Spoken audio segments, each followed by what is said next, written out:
Hello, everyone. So I was reading the Bible recently, the book of First Corinthians chapter 1 and verse 25.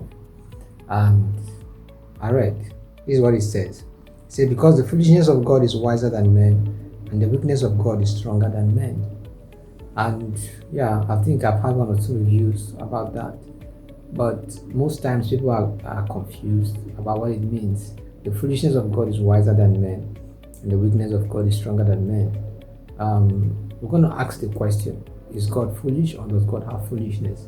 The answer is obviously no. But then what does the Bible verse mean? What does it mean by the foolishness of God is wiser than men?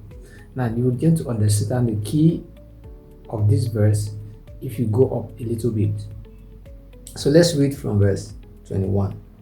It says, since in the wisdom of God, the world through wisdom did not know God, it pleased God through the foolishness of the message preached to save those who believe.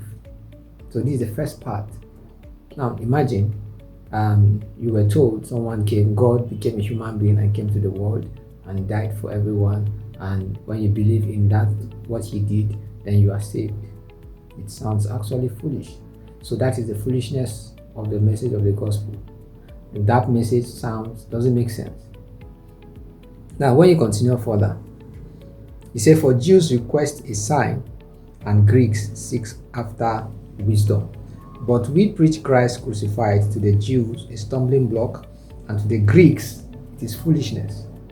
You see that? That message of salvation to those who are Greeks, that is, those who are not Jews, it is foolishness. Do you understand that? But to those who are called, both Jews and Greeks, Christ, the power of God, and the wisdom of God. Now, the foolishness of the message of salvation that is preached, and it is sounding foolish. That is what he went further to say, that because the foolishness of God. You understand that message that people think it is foolishness? No problem. Let's agree that it is foolishness. So that is the foolishness of God is wiser than men. That was the only way Satan could be defeated. That was the only way your salvation could be secured. That thing, that act that human beings call the foolishness of the message is wiser than the plan of any human being. And that his weakness is stronger than men. I pray that this blesses you and gives you a better understanding. Shalom.